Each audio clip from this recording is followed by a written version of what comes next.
selamat sore Mbak. Kenalkan saya Davina, saya ahli gizi yang akan menemani Mbak konseling pada sore hari ini.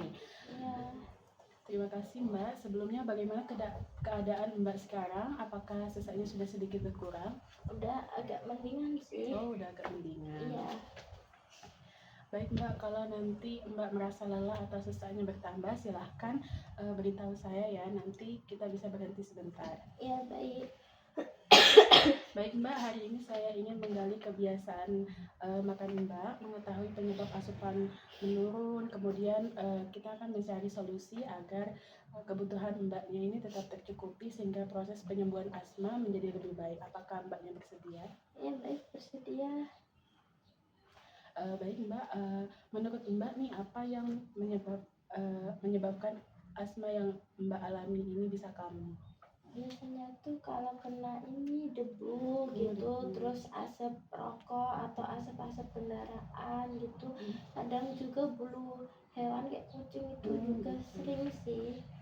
Kadang juga pas kedinginan gitu sering kambuh gitu, sesek gitu.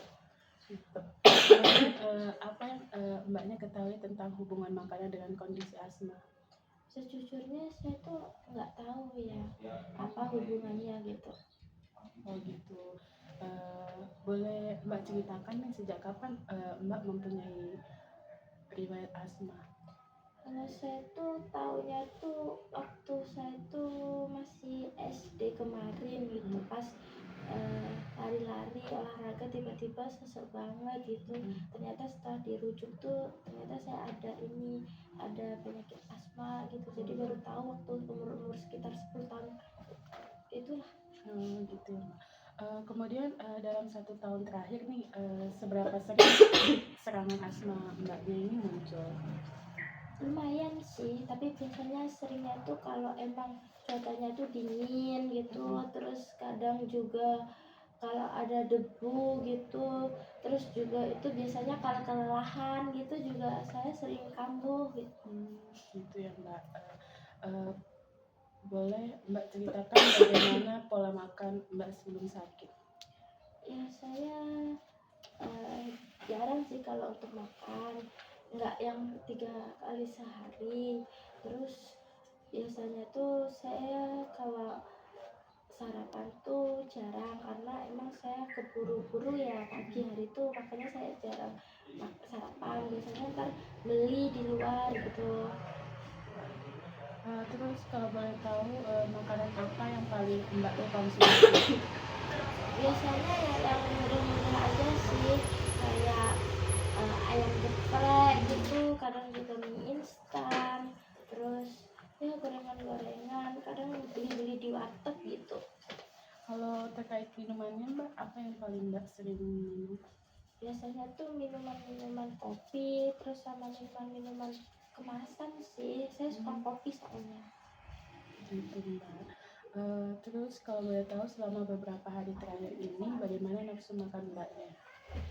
Itu saya sangat menurun sekali ya, soalnya tuh kadang tuh sesek itu makannya jadi males untuk makan gitu. Jadi kalau dibandingkan biasanya kira-kira berapa banyak makanan yang bisa Mbak habisi?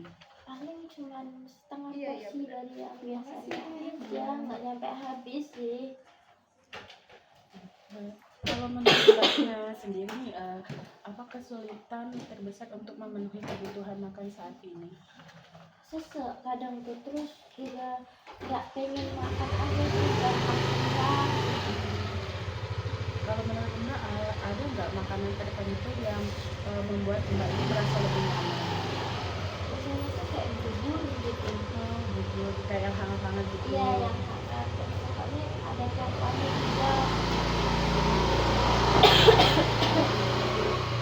Kalau boleh tahu nih, seberapa besar keinginan Mbaknya ini untuk memperbaiki pola makan agar kondisi asmanya lebih terkontrol? Saya ingin banget sih memperbaiki, karena jujur saya capek banget karena sering banget kambuh gitu. Jadi saya pengen kembali normal seperti orang-orang biasanya.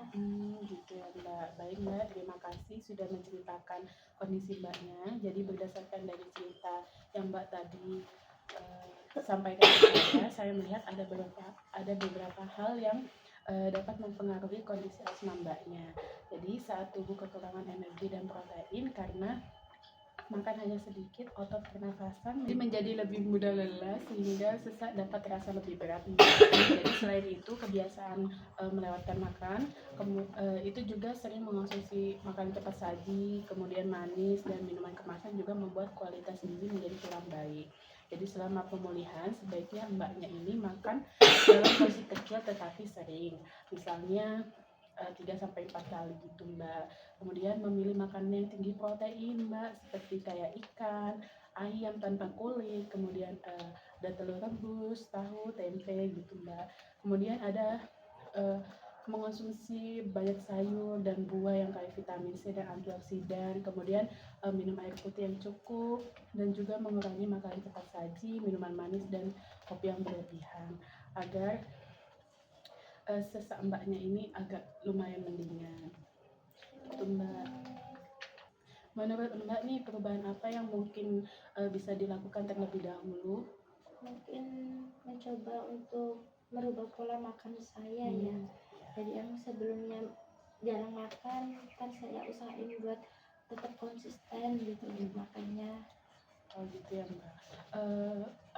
Kalau menurut saya nih mbak, bagaimana kalau kita buat target aja kayak makan porsi kecil tapi sering 3-4 kali sehari, kemudian menghabiskan minimal setengah porsi dulu, terus juga minum air putih sebanyak 3 gelas dulu mbak, atau bisa lebih kalau mbaknya kuat. Apakah mbaknya sanggup untuk menerapkan ini? Bisa. Oh, bisa. Saya coba dulu ya. Supaya saya yakin penjelasan yang saya sudah jelaskan tadi ke mbaknya, bolehkah mbak menceritakan kembali apa saja yang akan mbaknya lakukan setelah ini? Ya, nanti setelah ini saya pulang, saya merubah untuk polanya makan mungkin makan dengan porsi kecil dulu gitu, tapi sering. Terus habis itu kalau nggak bisa habis semuanya nggak apa-apa, habis setengah porsi dulu aja gitu, sama minum air putihnya mungkin untuk dilihat-lihat lagi, untuk untuk dicek lagi sekitar 3 gelasan lah gitu ya. Ya baik Pak. Jadi perubahan kebiasaan ini memang tidak mudah Mbak. Jadi tidak harus langsung semuanya berubah dengan sempurna. Yang penting dilakukan secara bertahap dan konsisten. Saya yakin Mbaknya bisa melakukannya. Baik Mbak, terima kasih atas waktu dan kerjasamanya. Saya akan memantau perkembangan makan Mbak. Jika ada makanan yang sudah dihabiskan atau ada keluhan lain terkait makanan, jangan ragu untuk memberitahu saya agar kami bisa segera dibantu dan mencari solusinya. Semoga kondisi Mbak ini segera membaik dan asmanya cepat terkontrol ya Mbak. Apakah masih ada yang ingin Mbak tanyakan? Kayaknya sudah cukup. Oh, sudah cukup. Baik Mbak, terima kasih. Kurang lebihnya mohon maaf. Assalamualaikum warahmatullahi wabarakatuh. Waalaikumsalam warahmatullahi wabarakatuh.